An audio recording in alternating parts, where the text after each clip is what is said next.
Nazis on Crystal Meth, Part 2. Imagine a horde of drug-crazed meth heads coming after you.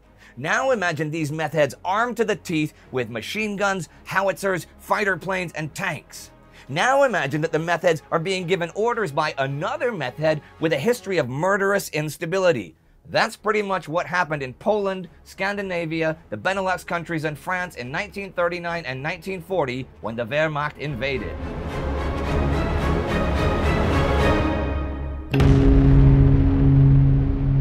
I'm Indy Neidell. This is a World War II in real-time special. In the first episode of this two-part special feature, we had a look at Hitler's multi-drug addiction, but you know how it is, right? As is the leader, so are the followers. Here's the thing.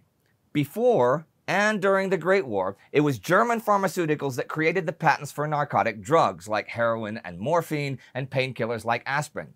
Pharmaceutical companies like Bayer, Merck, Boehringer, and the giant IG Farben quickly rose to become the dominant players on the worldwide drug market.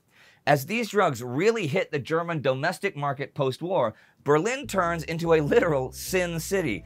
A whole generation scarred by the war descends into a drug-induced orgy. Cocaine, heroin, morphine, sex with anyone, endless parties in thousands of nightclubs, drug dens, and brothels carry them through dark years of defeat into what are called the Golden 20s, the mid-20s financial boom years fueled in part by the huge exports of drugs made in Germany.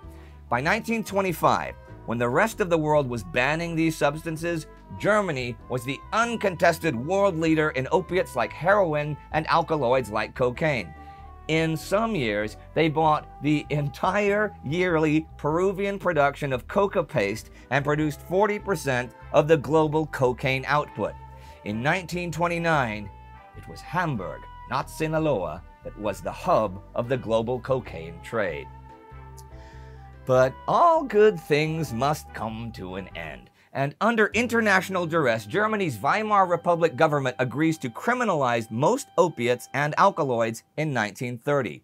3 years later, the Nazis seize power, and they continue to use heroin and cocaine as illicit drugs, but now there's light on the horizon for the German legal drug trade. Synthetic barbiturates and a new wonder drug are about to create another pharmaceutical boom. In 1934, the pharmaceutical company Temmler started experimenting with a synthetic drug that is not on the list of banned substances, methamphetamine, what will later become crystal meth. Working for Temmler out of a bungalow on the Tempelhof airport lot, Dr. Hauschild, the Walter White of Nazi Germany, the Walter Weiss, right? The Walter Weiss. Okay, the Walter Weiss of Nazi Germany, which are words I don't think anyone's ever said in a sentence before, develops a drug based on meth that is patented in 1937 under the name Pervitin.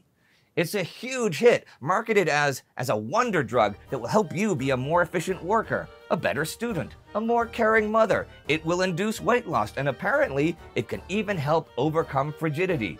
Seeing that it is becoming mother's little helper in many German households, Temmler increases its feminine appeal by making a high-dose version 5 times the normal amount injected into one chocolate praline. In reality, Pervitin is just a lesser, cheaper to produce, non-crystalline form of crystal methamphetamine. But it does deliver on the promise of giving you a serious boost of energy, keeping you awake for hours on end, cutting your appetite, and cutting down your inhibitions.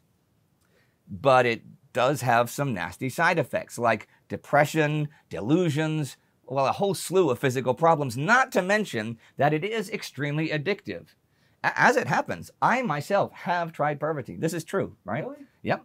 This was over a quarter of a century ago when I lived in Prague. Now, the locals called it Pico. That was what Pervitin was called. I can tell you that it is not an overall pleasant experience. Sure, you feel really good and speedy for a few hours, and you can stay up all night, and you really don't give a damn about any future consequences. But then you feel like an absolute train wreck. I mean, just destroyed for like 3 times longer than the fun part. The longest, worst hangover you can imagine. Taking Pervitin was sort of a trend in Prague back then, and some people who got really into it began shooting it, began injecting it. None of those people were alive a year later. I have no idea why anyone would choose to take this drug.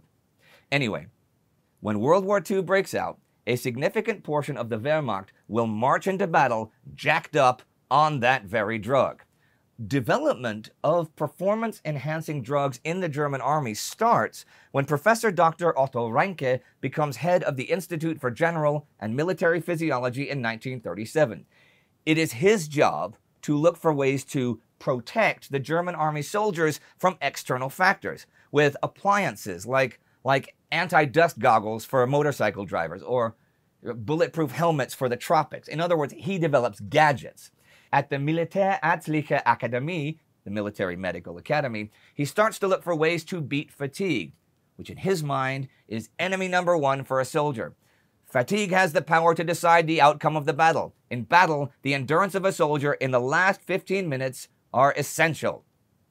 In 1938, he reads a paper on pervitin and starts to test it on cadets at the academy in Berlin. Not astonishingly, under the influence of pervitin, the cadets are more awake. He notes after 10 hours of studying and concentration, they even feel like going out afterwards, while the ones on caffeine or a placebo have long fallen asleep with their heads on their desks. Also not very astonishingly, Reinke notices that cognitive capabilities decrease under the drugs. He concludes, pervitin keeps people awake but does not make them smarter. Ideal for soldiers, he figures.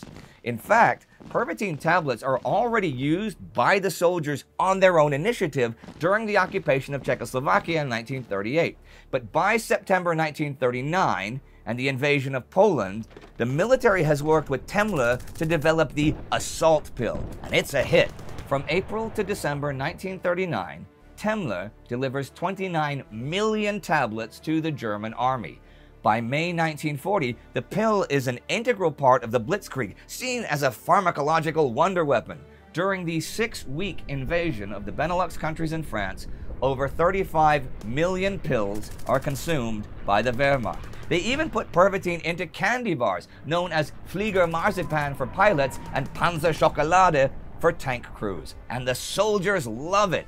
Alert, indefatigable, the pills reduce fear and allow the user to perform combat duty, such as killing people, without emotional restraints. Troops stayed fresh and cheerful. Their discipline was solid. They were even lightly euphoric and had a heightened urge to perform their duties. It doesn't take long, though, for the euphoria to wear off. Literally. Reinke is already suspicious of his own research, as his tests were not that extensive and not very long-term. He now suspects that he might have created a serious problem. And he's right. Beyond the obvious issues with addiction, other disturbing effects become apparent when deployed in millions of doses to fighting men like this. A day after taking the drug, the soldiers are in much worse physical condition, suffering circulatory disorders, even heart failure, and there are unintentional lethal overdoses. Luftwaffe accidents increase dramatically, and soldiers have to recover for days when they come off the pills. So, in net effect, it's decreasing efficiency and is responsible for the unpredictable, aggressive behavior that many men display, undoubtedly causing even more death and suffering than the war does ordinarily. In some cases, the use of meth immediately impacts combat performance negatively. One historian tells how, later in the war, 100 Waffen-SS infantrymen surrendered to their enemy without a fight. You see, they are out of machine gun ammunition before they have even engaged the enemy. Apparently, the night before, they had gone into a collective methamphetamine psychosis, imagined that they were being attacked, and fired everything they had at nothing. Several other belligerents used this drug as well, but under much more controlled circumstances. The Wehrmacht also decides to try to control pervitin, reducing the purchase from 12.4 million pills a month to just 1.2 million pills a month by December 1940. Although many soldiers will now have it sent from home, the official use will be restricted for special needs. One of the demanding jobs that pervitin will continue to make easier to deal with is the mass murder of prisoners of war and civilians, especially Jews. In case you're just discovering us, in our regular episodes, we cover World War II week by week in real time, which we began doing September 1st last year, so you don't have too much to catch up on. You can check out the episode playlist right here. And since our content is often demonetized, the YouTube algorithm does not recommend our videos very well. So share the heck out of this and activate notifications. And please, join the TimeGhost army, which funds this channel, at timeghost.tv or patreon.com. See you next time.